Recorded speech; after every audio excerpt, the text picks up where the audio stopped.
Matarak কিভাবে সব তো সামনে নিয়ে যাচ্ছে, একটু সরাই দাও। আমরা অল্প অল্প হাত দাও।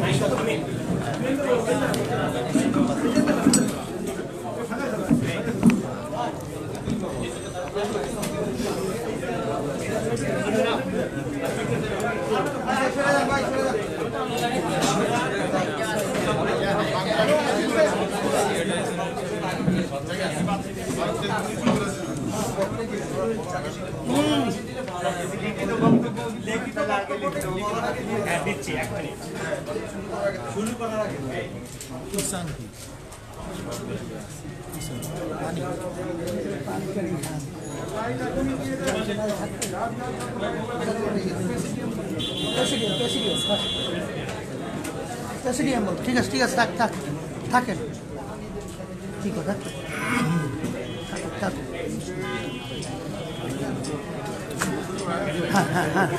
এখন না বক্তব্য শুরু হোক, তখন দেবে বক্তব্য শুরু হোক।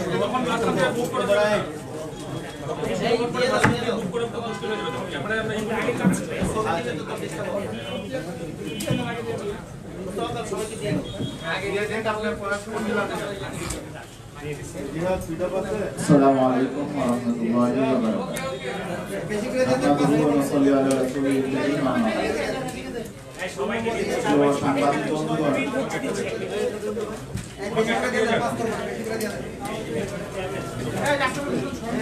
আজকে ইসলামী আন্দোলন বাংলাদেশের উদ্যোগে ইসলামী আন্দোলন বাংলাদেশের মোহতারাম আমির হযরত পীর সাহেব চরমনাইর আহ্বানে বাংলাদেশের বর্তমান অস্থিরতা ও উদ্ভূত পরিস্থিতি আলোকে আজকে সংবাদ সম্মেলন আয়োজন করা হয়েছে। আপনারা জানেন, দেশে বর্তমানে ধোলাইপাড়ে বঙ্গবন্ধুর ভাস্কর্যকে স্থাপনকে কেন্দ্র করে একটি উত্তেজনাকর পরিস্থিতি সৃষ্টি হয়েছে এবং সেই ঘটনাকে কেন্দ্র করে আজকে সারা দেশে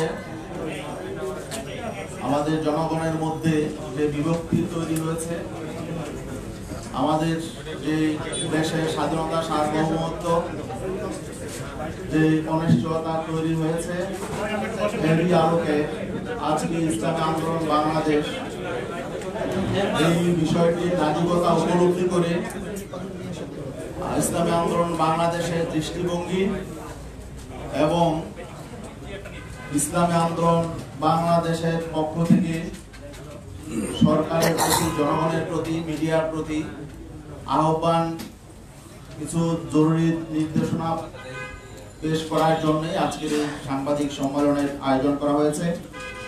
আজকের এই সাংবাদিক সম্মেলনে উপস্থিত রয়েছেন ইসলামী আন্দোলন বাংলাদেশের মোহতারাম আমির হযরত মাওলানা মুফতি সৈয়দ মোহাম্মদ রেজাউল করিম পীর সাহেব হুজুর চরমনাই।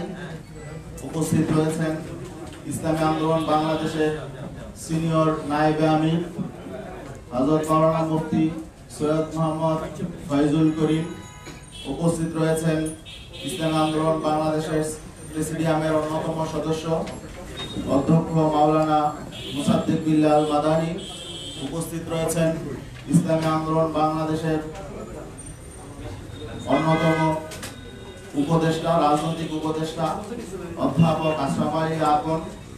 উপস্থিত রয়েছেন ইসলামী আন্দোলন বাংলাদেশের কেন্দ্রীয় যুগ্ম মহাসচিব অধ্যাপক মাহবুবুর রহমান। উপস্থাপনায় আছি আমি মাওলানা গাজী আতাউর রহমান এবং আরো উপস্থিত রয়েছেন বাংলাদেশের বিশিষ্ট ইসলামী ব্যক্তিত্ব, বিশিষ্ট রাজনৈতিক বিশ্লেষক মাওলানা ওবায়দুর রহমান খান নদভী। উপস্থিত আছেন ইসলামী আন্দোলনের প্রেসিডিয়ামের অন্যতম সদস্য জনাব গোলাম মাওলা, খন্দকার গোলাম মাওলা। আর উপস্থিত রয়েছেন ইসলামী আন্দোলন বাংলাদেশের কেন্দ্রীয় সাংগঠনিক সম্পাদক ইঞ্জিনিয়ার আশরাফুল আলম, কেন্দ্রীয় প্রচার সম্পাদক আহমদ আব্দুল কাইয়ুম, সহকারী সাংগঠনিক সম্পাদক আতিকুর রহমান, সহপ্রচার সম্পাদক মাওলানা দেলোয়ার হোসেন সাকি এবং ইতিমধ্যে উপস্থিত হয়েছেন ইসলামী আন্দোলন বাংলাদেশের সহকারী মহাসচিব জনাব আলহাজ আমিনুল ইসলাম এবং ইসলামী আন্দোলনের অন্যান্য কেন্দ্রীয় নেতৃবৃন্দ রয়েছেন, ছাত্র আন্দোলনের সভাপতি সেক্রেটারি রয়েছেন, যুব আন্দোলনের সেক্রেটারি এবং ইসলামী আন্দোলন বাংলাদেশের বিশিষ্ট দায়িত্বশীল জনাব মাওলানা নেসার উদ্দিন রয়েছেন এবং রয়েছেন ইসলামী আন্দোলন বাংলাদেশের মুক্তিযোদ্ধা বিষয়ক সম্পাদক আলহাজ মোহাম্মদ আবুল কাশেম এবং অন্যান্য নেতৃবৃন্দ রয়েছেন। এখনই আজকের এই সংবাদ সম্মেলনে লিখিত বক্তব্য পেশ করছেন ইসলামী আন্দোলন বাংলাদেশের মুহতারাম আমির হযরত মাওলানা সৈয়দ মোহাম্মদ রেজাউল করিম পীর সাহেব।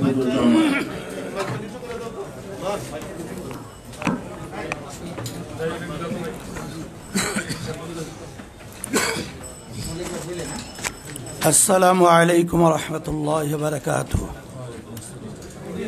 বিসমিল্লাহির রহমানির রহিম। নাহমাদুহু ওয়া নুসাল্লি আলা রাসূলিহিল কারীম, আম্মা বাদ। প্রিয় সাংবাদিক বন্ধুগণ, গোটা বিশ্ব যখন করোনা মহামারীর সবলে বিপর্যস্ত, বাংলাদেশ যখন করোনা পরিস্থিতির প্রথম ধাপ অতিক্রম করে দ্বিতীয় ধাপের হুমকি সামলাচ্ছে, দেশের সাধারণ মানুষ যখন রুটি রুজি জোগাড়ে হিমশিম খাচ্ছে, দ্রব্যমূল্য যখন আকাশচুম্বী, যখন নাগরিক সমস্যা মোকাবিলায় দলমতের ঊর্ধ্বে ওঠে, জাতীয় ঐক্যের প্রয়োজন সবচেয়ে বেশি, তখন দেশের একটি চিহ্নিত মহল কর্তৃক জনগণের মাঝে ঘৃণা ও বিভেদ সৃষ্টির অপচেষ্টার প্রেক্ষিতে আজকের এই সংবাদ সম্মেলনে আপনাদেরকে আমন্ত্রণ জানিয়েছি। আজকের সংবাদ সম্মেলনে উপস্থিত হয়ে আন্তরিকতার পরিচয় দেওয়ায় শুরুতেই সবাইকে ধন্যবাদ জানাই। প্রিয় সাংবাদিকবৃন্দ, আপনারা জানেন ইসলাম চরিত্রগতভাবেই শান্তিবাদী একটি ধর্ম। পবিত্র কোরআনে পরিষ্কারভাবেই জোর করে কারো উপরে ধর্ম চাপাতে নিষেধ করা হয়েছে। ফলে ইসলাম তার 1450 বছরের ইতিহাসে কখনোই কোনো জনপদে শক্তি প্রয়োগ করে ইসলামের কোনো বিধান চাপিয়ে দেয় নাই। অনুরূপভাবে বাংলাদেশের সমাজকে অপরাধমুক্ত রাখতে, কর্মমুখী করতে, সমাজের শান্তি শৃঙ্খলা রক্ষা করতে, সমাজের মানুষের মাঝে সম্প্রীতি, সহমর্মিতা ও সৌজন্যবোধ চর্চায় ওলামায়ে কেরাম শান্তিপূর্ণভাবে যুগ যুগ ধরে নিরলস চেষ্টা করে যাচ্ছেন। প্রিয় সাংবাদিক বন্ধুগণ, আপনারা বর্তমান পরিস্থিতি জানেন। একটি সুবিধাভোগী মহল সাধারণ মুসলিম জনতার উত্থাপিত একটি মতামতকে কেন্দ্র করে গোটা দেশে লম্ফজম্ফ, হুমকি ধুমকি দিয়ে বিশৃঙ্খলা তৈরির চেষ্টা করছে।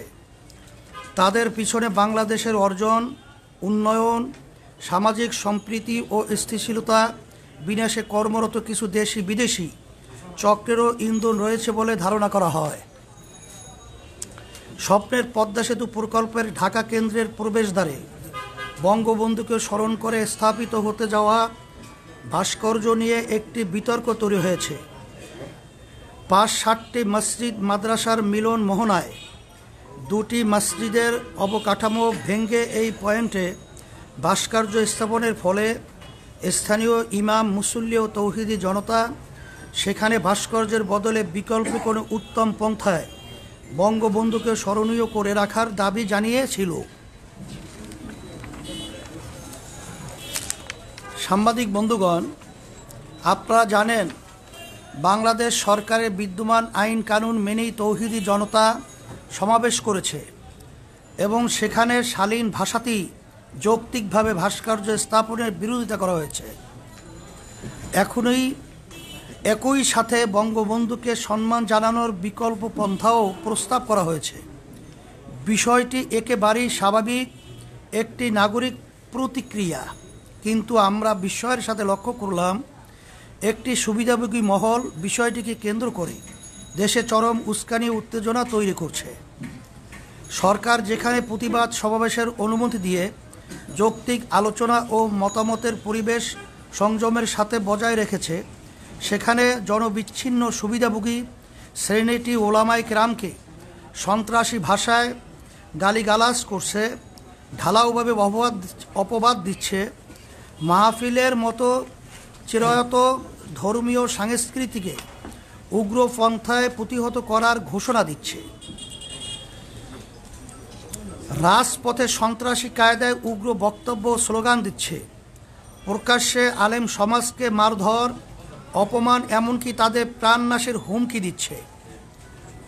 এখনও পরিস্থিতিতে আমরা পরিষ্কার করে জানাচ্ছি যে ওলামায়ে কেরামের দাবির মধ্যে মরহুম বঙ্গবন্ধুর প্রতি কোনো বিদ্বেষ ছিল না, অসম্মানও ছিল না, বরং বিষয়টি ছিল দেশের প্রায় 90% জনগণের বোধ বিশ্বাসের সাথে সাংঘর্ষিক মূর্তি স্থাপন না করে অন্য কোনো পন্থায় তাকে স্মরণ করার দাবি, যা অনেকটা মুসলিম রাষ্ট্রনায়ককে ইসলামের আলোকে দাফন কাফন না করে বিধর্মীয় পন্থায় তার শেষকৃত্য করার মতোই নিন্দনীয় কাজ। আলেম সমাজ ও সাধারণ মুসলিম ধর্মপ্রাণ জনগণ এক্ষেত্রে সরকারের কাছে নিজেদের প্রাণের আকুতি তুলে ধরতেই পারে।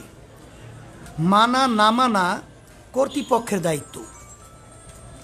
এই যৌক্তিক দাবিকে কেন্দ্র করেই তারা দেশের দীর্ঘদিনের লালিত মূর্তিপ্রীতি ও বিজাতীয় চেতনার বহিঃপ্রকাশ ঘটিয়েছে।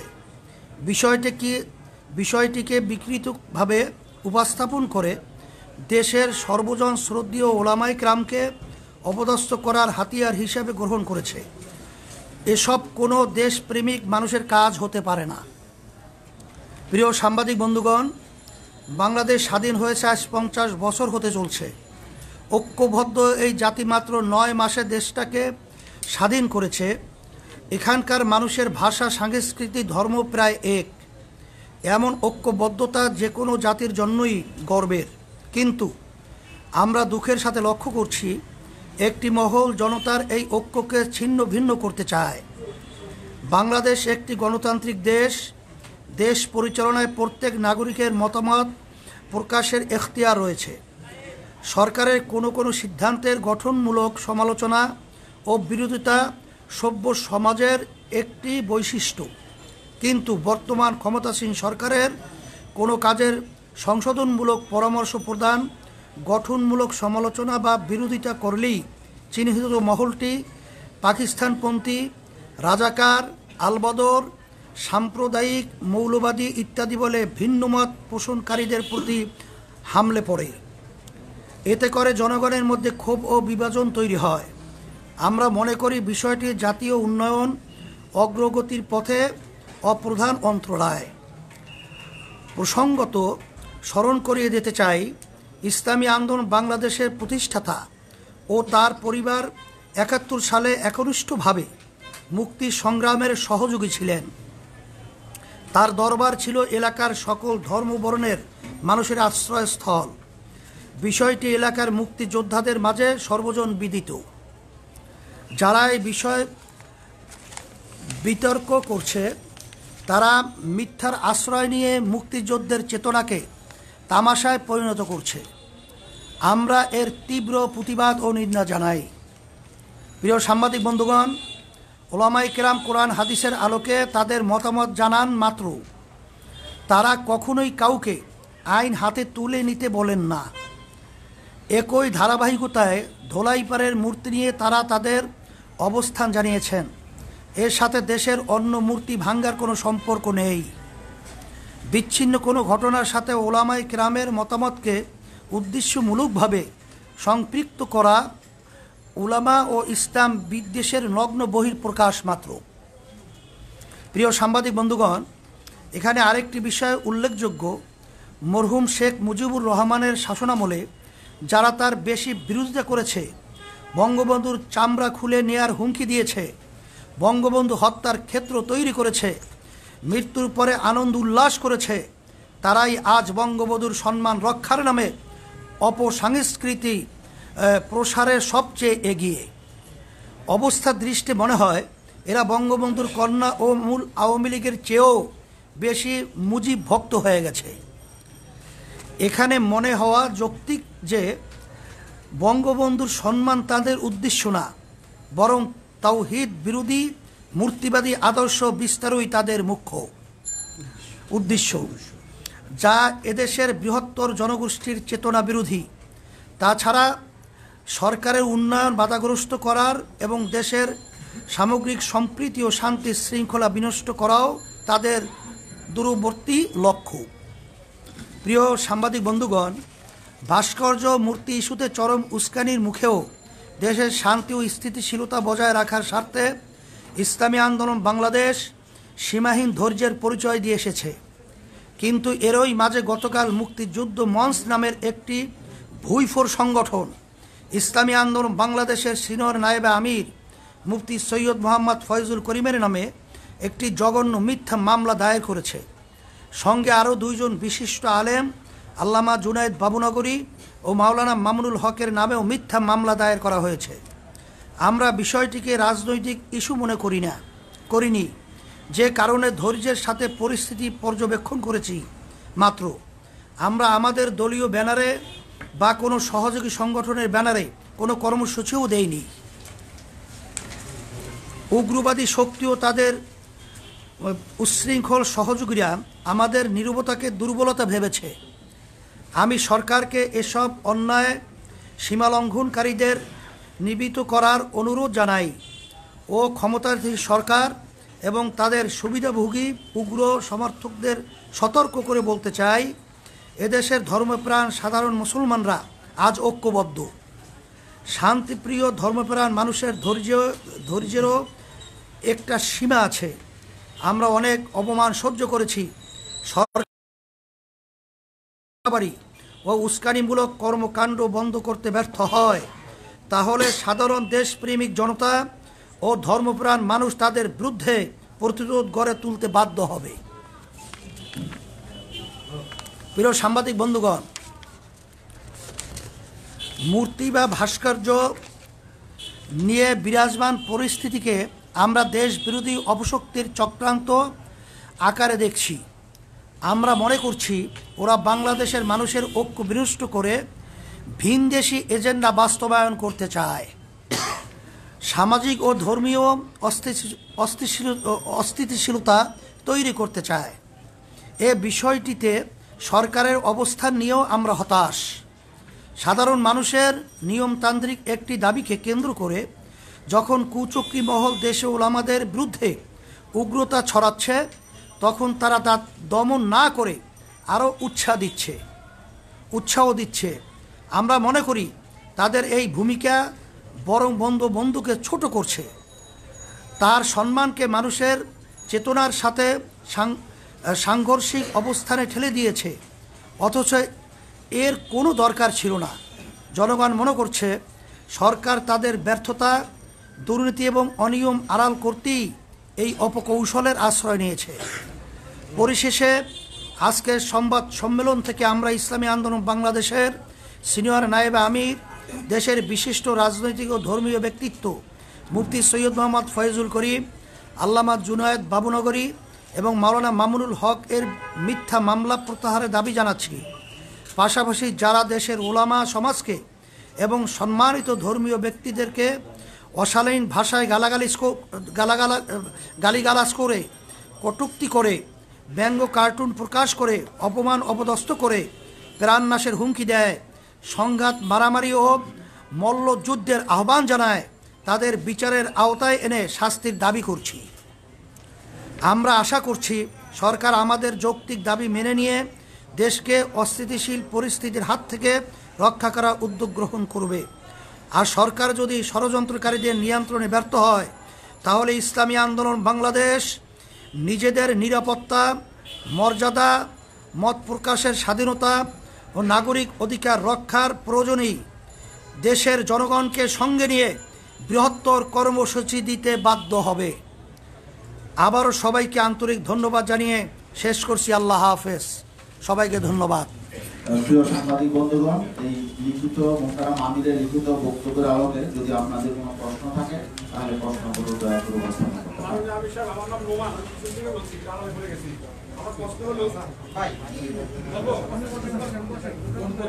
কোন পত্রিকা? জি, আমার প্রশ্ন হলো স্বাধীনতা জনক বঙ্গবন্ধু শেখ মুজিবুর রহমান সাহেব আমাদের সংবিধানের অবিচ্ছেদ্য অংশ বলে সরকার দাবি করছেন এবং মনে করছেন। আর ভাস্কর্য বিরোধী আন্দোলনকে আপনারা কতদিন প্রতিরোধ করার চেষ্টা করছেন, সেটা সংবিধানের স্পষ্ট লঙ্ঘন বলে সরকার দাবি করছে। এই বিষয়ে আপনাদের বক্তব্য কি? আমরা ইসলামী আন্দোলন বাংলাদেশ পরিষ্কারভাবে আমরা আজকে আমাদের লিখিত বক্তব্যে কথাটা পরিষ্কারভাবেই আসছে। তারপরেও যেহেতু আপনি প্রশ্ন করছেন, ইসলামী আন্দোলন বাংলাদেশ আমরা ইসলাম নীতি আদর্শ লালন করি। ভাস্কর্য এবং মূর্তির ব্যাপারে ইসলাম কি সমাধান দিয়েছে, শরিয়াত কোরআন এবং হাদিস কি সমাধান দিয়েছে, বাংলাদেশের সকল উল্লেখযোগ্য হক্কানি ওলামাই কেরাম একত্রিত হয়ে ইসলামের যে এ ব্যাপারে যে সিদ্ধান্তগুলো তাদের মতামত প্রকাশ করেছে, এটা যদি সংবিধানের সাথে সাংঘর্ষিক আমি মনে করি না। কারণ বাংলাদেশ সরকার তার নির্বাচনের আগে তার নির্বাচনী ইশতেহারে প্রকাশ করেছেন যে সে যদি সরকার যদি গঠন করতে পারে, তারা যদি বিজয় লাভ করে, তারা ইসলাম বিরোধী শরিয়া বিরোধী কোনো আইন পাশ করবে না। বিধায় তার কথাকেই আমরা সমর্থন হিসাবেই ইসলামের নীতি আদর্শ, ভাস্কর্য, মূর্তি এটার ব্যাপারে কি সিদ্ধান্ত, এটাই আমরা আমাদের ইসলামী দৃষ্টিতে আমাদের মতামত প্রকাশ করেছি। বিষয়টা হচ্ছে কুষ্টিয়াতে মূর্তি ভাঙা হয়েছে। আমি সময় টিভি থেকে বলছি, কুষ্টিয়াতে যে মূর্তি ভাঙা হয়েছে এই বিষয়ে আপনাদের সমর্থন আছে কি নাই?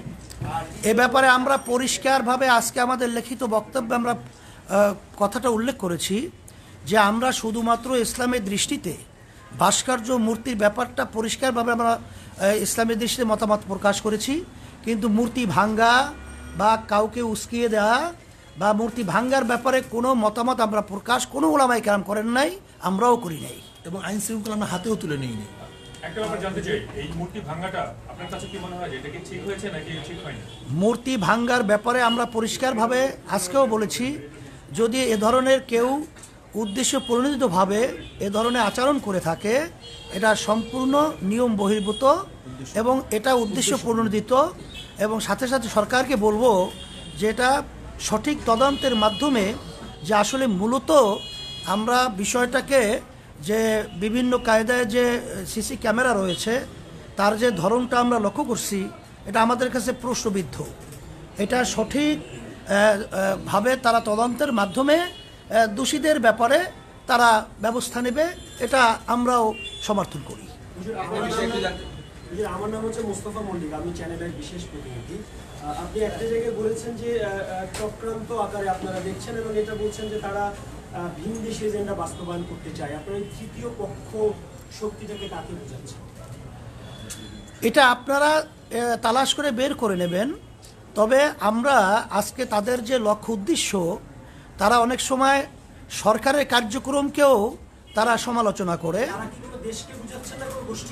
এটা কোনো গোষ্ঠীকে, যেমন নাকি আমরা এখানে ওবায়দুল কাদের সহ, ওবায়দুল কাদের আমাদের বর্তমানে আওয়ামী লীগের সেক্রেটারি জেনারেল, সে বিভিন্ন এই ধরনের সংগঠন যারা নাকি উস্কানিমূলক এবং বিশৃঙ্খলা সৃষ্টির জন্য তারা কার্যক্রম পরিচালনা করছে, ভুইফুর হিসাবে তাদেরকে আখ্যা দিয়েছে।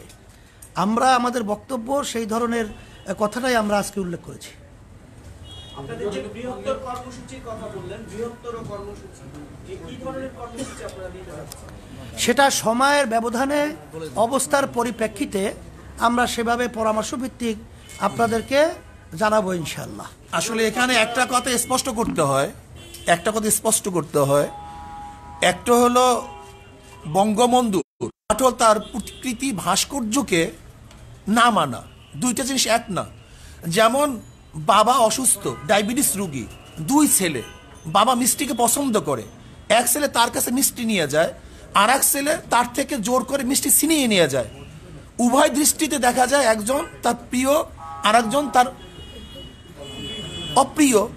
কিন্তু যে জ্ঞানী সে অবশ্যই মনে করবে যে যেই ছেলে বাবার ডায়াবেটিস রোগীর থেকে মিষ্টি ছিনিয়ে নিয়ে যায় সেই তার উপকারী এবং প্রিয় সবচেয়ে বেশি। আমরা মনে করি বঙ্গবন্ধু শেখ মুজিবুর রহমান একজন মুসলমান, তার মাথায় টুপি, তার মাথা, তার বাবার মাথায় টুপি, তার বাবার দাড়ি, বড় বড় দাড়ি। যারা আজকে বঙ্গবন্ধু সেই টুপিকে কোনো কুকুরের মাথায় দেয়, তারা বঙ্গবন্ধু শ্রদ্ধা করে না। আজকে তার দাদার দাড়িকে, বাবার দাড়িকে যারা অশ্রদ্ধা করে, তারা বঙ্গবন্ধু শ্রদ্ধা করে না। আর মনে রাখতে হবে, বঙ্গবন্ধু দেশ এদেশ ছিল না, এরা ছিল অনেক দূরের। এদেশে আসছে কেন, ইরাক থেকে কেন আসছে, তাদের ইতিহাস জানতে হবে। বঙ্গবন্ধুর পরিবার ইরাকের বিদেশি, অনেক আগে এখানে আসছে ধর্মপ্রচার করার জন্য। তারা জাতিগতভাবে ধার্মিক, তার বাবা ধার্মিক, তার দাদা ধার্মিক, তার সমস্ত গোষ্ঠী ধার্মিক। খোদ বঙ্গবন্ধু কে বলেছেন, এদেশের ডাকাতরা, চোরেরা সব কিছু নিয়ে গেছে, কিন্তু ইমানদার লোক আমরা বেঁচে আসি, ইমানের সাথে তাদের মোকাবেলা হবে। এটা বঙ্গবন্ধু নিজের বক্তব্য। তিনি কি বলেছেন, ইনশাআল্লাহ আমি বিজয় হব। কাজী যারা বঙ্গবন্ধুকে নাস্তিক বানাবার চক্রান্ত করতেছে, যারা বঙ্গবন্ধুর চামড়া দিয়ে ঢুকঢুকি এবং জুতা বানাবার বক্তব্য দিয়েছে, আজকে আমরা দেখছি তারাই এই তারাই আজকে এই মুক্তিযোদ্ধা মঞ্চ হিসাবে, তার আপন হিসাবে তারা স্বীকৃতি পাইতেছে। আমি মনে করি এটা ভিন দেশীয় এক এজেন্ডা বাস্তবায়ন করতে চায়। যারা এই দেশ দখল করার ওখান থেকে হুমকি দেয়, তারই এজেন্ডা বাস্তবায়ন করতে চায় এরা হয়তো। আপনাদের বিরুদ্ধে সবচেয়ে বড় অভিযোগ যে আপনারা এতদিন এই ভাস্কর্য মূর্তি নিয়ে কোনো ধরনের কথা বলেন। কে বলছে? আপনারা শুরু করেছেন এবং এটি বিএনপি আপনাদের কর্ণকুহুরে যায় নাই, বা গেলেও আপনারা চুপ ছিলেন। আমরা থেমিস মূর্তির বিরুদ্ধে আন্দোলন করেছি। আমরা ময়মনসিংহের উলঙ্গ, আপনি দেখেন ময়মনসিংহে যেই মূর্তি স্থাপন করা হয়েছে টিচার ট্রেনিং ইনস্টিটিউটের সামনে, কোনো ভদ্র, কোনো জ্ঞানী, কোনো বিবেকবান মানুষ এই মূর্তিকে গ্রহণ করতে পারে না, মানতে পারে না। কিন্তু বিবেকবান মানুষ আজকে সেটা প্রতিবাদ করে না। আমি মনে করি বঙ্গবন্ধু একজন মুসলমান, আমরা তাকে মহাব্বত করি, আমরা তাকে ভালোবাসি, তার কবরে আযাব না হোক এই চেষ্টা আমরা করি। শুধু জিয়াউর রহমান কেন, আমার বাবার মূর্তিকে আমি পছন্দ করি না, আমার দাদার মূর্তিকে আমি পছন্দ করি না। জনাবে মুহাম্মদ রাসূলুল্লাহ সাল্লাল্লাহু আলাইহি ওয়াসাল্লামকে সবচেয়ে মুসলমান বেশি মহাব্বত করে, জীবনের চেয়ে বেশি মহাব্বত করে, কিন্তু কই সে দুনিয়া থেকে বিদায় হওয়ার পরে তার মূর্তি স্থাপন কেন করা হয় নাই? কাজে ইসলামের দৃষ্টিতে ভাস্কর্য স্থাপন করা এরা মহাব্বতের বহিঃপ্রকাশ নয়, বরং যে তাকে মহাব্বত করে, কবরে শান্তি দিতে চায়, তাকে জান্নাতে পৌঁছাতে চায়, সে তার ভাস্কর্য করবে না। যেমন বর্তমান আমাদের মাননীয় প্রাইম মিনিস্টার, তাকে যারা মহাব্বত করে, আমি মনে করি সেও দুনিয়া থেকে বিদায় হওয়ার পরে তার ভাস্কর্য করাটা তার জন্য মহাব্বতে বহিঃপ্রকাশ হবে না, বরং তাকে ঘৃণা প্রকাশ করাই এইটি হবে তার আসল বহিঃপ্রকাশ। রাজনীতি কোনো উদ্দেশ্য আছে কিনা? প্রশ্নই আসে না, প্রশ্নই আসে না। এই বিষয়ে একটা ছোট প্রশ্ন, আমি আরাফাত সিদ্দিকী এটি নিউজে কাজ করি। আপনারা বলছেন যে আপনারা সরকারের কাছে আপনাদের বক্তব্য, মুসলমানদের বক্তব্যটা তুলে ধরেছেন, তাদের দাবিটা তুলে ধরেছেন। সেই দাবিটা তুলে ধরতে তো প্রধানমন্ত্রীর কাছে আপনারা সরাসরি যেতে পারতেন। আমাদের দেশের প্রক্রিয়া এইভাবে, আমাদের দেশের প্রক্রিয়া দাবি, সরকারের কাছে দাবি জানাবার প্রক্রিয়া হলো জনসাধারণকে সামনে নিয়ে তাদের বক্তব্য উপস্থাপন করা। এইটি আমাদের দেশের প্রক্রিয়া, গণতান্ত্রিক রাষ্ট্রের পদ্ধতি প্রক্রিয়া এইভাবেই হয় দাবি জানাবার।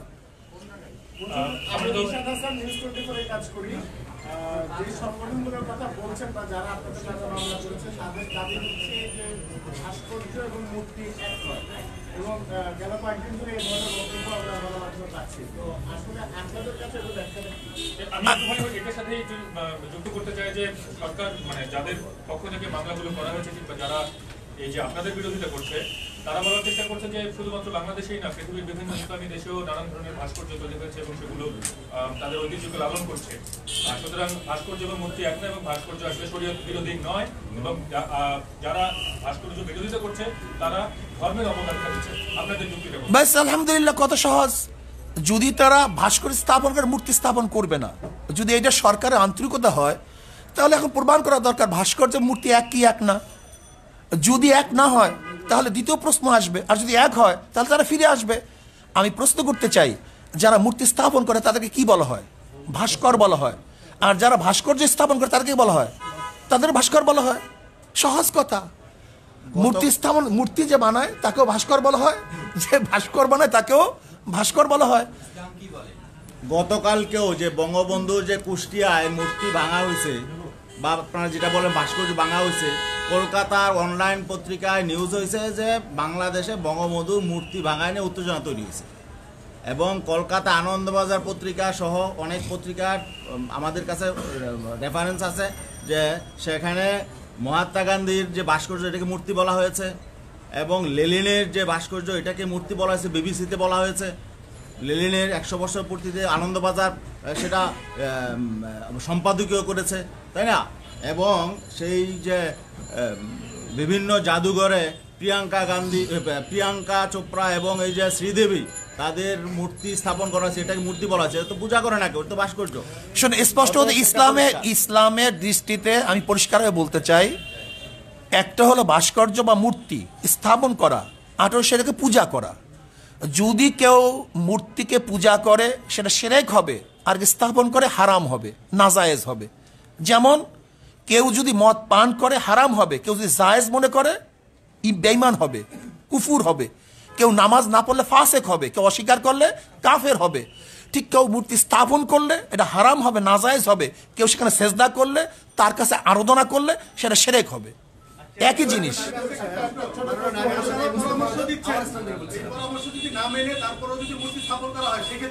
ব্যাস, আমরা তো বলছি আমরা সচেতন করব। আইন শৃঙ্খলা আমরা হাতে তুলি নাই। ইসলামী আন্দোলন বাংলাদেশ আজ পর্যন্ত আইন শৃঙ্খলা হাতে তুলে নেই। আমাদের কাজ হলো সতর্ক করা, পরামর্শ দেয়া, তাদেরকে জানিয়ে দেওয়া, অন্যায় প্রতিবাদ করা। আপনাদের এই প্রশ্নের উত্তরগুলো অনেকটাই আমাদের লিখিত বক্তব্য চলে আসছে। জি জি জি। প্রশ্নটি হলো যে ভাস্কর্য ভাঙ্গার আন্দোলন নিয়ে বা বর্তমানে কিছু বক্তব্যকে ঘিরে দেশের 3 জন আরেকজন নামে রাষ্ট্রদ্রোহ মামলা হয়েছে, সেখানে আপনিও আছেন। এই বিষয়টা এখানে এসেছে। আমার প্রশ্ন হলো, রাষ্ট্রদ্রোহী মামলা হয়েছে আপনার নামে, আপনার প্রতিক্রিয়া কি ব্যক্তিগতভাবে? আসলে রাষ্ট্রদ্রোহ মামলা হয় নাই, প্রক্রিয়া আছে। রাষ্ট্রদ্রোহ মামলা হওয়ার জন্য যে পদ্ধতি পন্থা, সেটা তার প্রক্রিয়া আছে। আমি মনে করি এটা আমাদের উপর অবিচার করা হয়েছে। আমরা রাষ্ট্রদ্রোহ কোনো কাজ করি নাই, বরং যদি এই মামলা আমাদের বিরুদ্ধে হয় তাহলে আমি মনে করবো অবৈধভাবে আমাদের উপর জুলুম করা হয়েছে। সরকার আমাদের উপর জুলুম করছে এবং জনগণের কাছে আমরা এটা উপস্থাপন করব, জনগণ এই বিচার করবে। আচ্ছা, এই দেশে অনেক ধর্মের লোক বসবাস করে, ইসলাম ধর্মের বাইরেও অনেক লোক, কিন্তু আপনাদের এইসব যারা অনেক সময় তাদের ধর্মীয় বিধান অনুযায়ী মূর্তিকে তারা হয়তো পূজা করে, তো আপনাদের এই বক্তব্যের পরে যে বাংলাদেশের যে একটা অসম্প্রদায়ের চরিত্র, সেটাকে কোনো রকম আঘাত আসবে কিনা, কিংবা অন্য ধর্মের প্রতি প্রশ্নই আসে না। আমাদের আজকে বক্তব্য আপনি শুনছেন, ইসলামের নীতি আদর্শ এবং দৃষ্টি, এটা আমরা পরিষ্কার বলছি। কোনো ধর্মের উপরে, তাদের কার্যক্রমের উপরে ইসলাম কোনো জিনিস চাপিয়ে দিয়ে বাধ্য করা হয় নাই। এটা পরিষ্কার আমাদের আজকে বক্তব্য লেখা। শ্রদ্ধাভাজন আমার সাংবাদিক বন্ধুগণ, যদি ইসলাম মূর্তি ভাঙ্গার আদর্শ লালন করত, বিজাতীয়দের মূর্তি যারা পূজা করে লালন করত, তাহলে পাক উপমহাদেশে 800, 750 বা 900 বছর পর্যন্ত মুসলমান শাসক হওয়া সত্ত্বেও এদেশে মূর্তি থাকে কিভাবে? কিন্তু কোনো মূর্তি তো ভাঙ্গা হয়নি। হুজুর, আপনি ভাস্কর্যের যে ব্যাখ্যাটা দিয়েছেন, ভাস্কর্যে যদি প্রাণীর ছবিটা থাকে তাহলে সেটাই তো আসলে ইসলামের জন্য হারাম। এবং সেই সঙ্গে চিত্রকর যারা ছবি আঁকেন তারাও তো আসলে হারাম কাজ করছেন, তারাও তো আসলে নিকৃষ্টতম জায়গায় নিক্ষিপ্ত হবে। তো আমার প্রশ্ন যে বঙ্গবন্ধুর অনেকদিন ধরে তো চিত্রাঙ্কন প্রতিযোগিতা হচ্ছে, বঙ্গবন্ধুর ছবি আঁকা হচ্ছে। আচ্ছা, আমি একটা কথা বলি, আমরা তো বলছি শোনে, আসলে না, আমরা বলছি আগেই এর প্রতিবাদ আমরা আগেই করছি। হুট করে হলো কিভাবে? এদেশে হাজারো খুন হয়েছে, কিন্তু সিনা খুন হওয়ার পরে সেটা আলোচনায় চলে আসছে। এদেশে হাজারো ধর্ষণ হয়েছে, কিন্তু লক্ষ্মীপুরে ধর্ষণ হওয়ার পরে আলোচনায় চলে আসছে। এদেশে হাজারো খুন হয়েছে, আবরার হত্যা হওয়ার পরে সেটা আলোচনায় চলে আসছে। কাজী সব জিনিস সবসময় আলোচনা আসে না। কিন্তু আমি প্রশ্ন করতে চাই, শুধু একটা কথা বলতে চাই, যে আজকে যারা আলেমদের বিরুদ্ধে অপবাদ দিচ্ছে, এদের চরিত্র কি? ধর্ষণের সেঞ্চুরি এরা পালন করছে। যারা ধর্ষণের সেঞ্চুরি পালন করছে তারা আলেমের বিরুদ্ধে অপবাদ দিচ্ছে। যাদের ট্রাঙ্কের মধ্যে বাচ্চা পাওয়া যায় তারা আলেমদের বিরুদ্ধে অপবাদ দিচ্ছে। যারা ধর্ষণ করাবার হাজার মানুষকে হত্যা করছে, আমাদের মা বোনদেরকে হত্যা করেছে, তারা আজকে আলেমদের বিরুদ্ধে চরিত্রের অপবাদ দিচ্ছে। আমি মনে করি চালন যদি সুইকে বলে তোর পিছনে ছিদ্র, এইটা সেই অবস্থায় বুঝতে। যারা এদেশে ধর্ষণ, লুট, তরাস, খুন, গুম, যারা সেঞ্চুরি পালন করছে, তারা আজকে আমাদেরকে বলতেছে আমরা দেশদ্রোহী, আমাদেরকে মল্লযুদ্ধের জন্য আহ্বান করতেছে। আমরা তাদের সাথে মল্লযুদ্ধ করতে চাই না। তো আপনারা তো নানান বিষয় নিয়ে সবসময় সোচ্চার থাকেন, মাদ্রাসায় যে ছাত্র নির্যাতন হয় সেই বিষয় নিয়ে আপনারা 100 বার বলতেছি, আমরা 100 বার বলতেছি, যেখানে অপরাধ আছে তার বিরুদ্ধে আমরা করি, কিন্তু অপরাধ চাপিয়ে দেয়। মন্দিরের মধ্যে, গির্জার মধ্যে শুধু তাই নয়, আজকে দেখেন আপনি যে আমরা তো এইটার প্রতিবাদ করি, বরং যারা এইটার সমকামীর আইন পাশ করার জন্য যারা বারবার উত্থাপন করছে আমরা তাদের বিরোধিতা করছি। কাজে এইটার বিরোধিতা আমরা। শুধু তাই নয়, আজকে দেখেন হুমায়ুন আহমেদের ঘেটো ছেলে কমলা, ঘেটুপুত্র কমলা, এই ঘেটুপুত্র কমলার এই সিনেমার মাধ্যমে, নাটকের মাধ্যমে এইটা তো গোটা দুনিয়ার মধ্যে ছড়িয়ে দেওয়ার অপচেষ্টা তারা করছে। কাজে এই অপবাদ তো তাদের উপরে আসবে, এটা আমাদের উপরে আসবে কেন? যে এটা আমরা সবসময় হারাম বলতেছি, নাজায়েজ বলতেছি, সর্বোচ্চ ঘৃণার জিনিস মনে করতেছি। কাজে আমি মনে করি দেশ যেহেতু নষ্ট হয়ে গেছে, দেশ যেহেতু ধ্বংস হয়ে গেছে, কাজে এর কিছু আচরণ সব জায়গায় লাগতে পারে, এটা বিচ্ছিন্ন ঘটনা, কিন্তু তার উপরে জাতির কোনো অবাধ। আল্লাহ পাক আমাদের সবাইকে কবুল করে না আপনারা উপস্থিত হওয়ায়, কষ্ট করায় শুকরিয়া আদায় করছি। এবং মেহমানদারি আর আপনারা মেহমানদারি আপনাদের জন্য ব্যবস্থা রাখা হয়েছে। আশা করি আপনাদের মেহমানদারি আপ্যায়ন আপনারা গ্রহণ করবেন। আর আপনাদের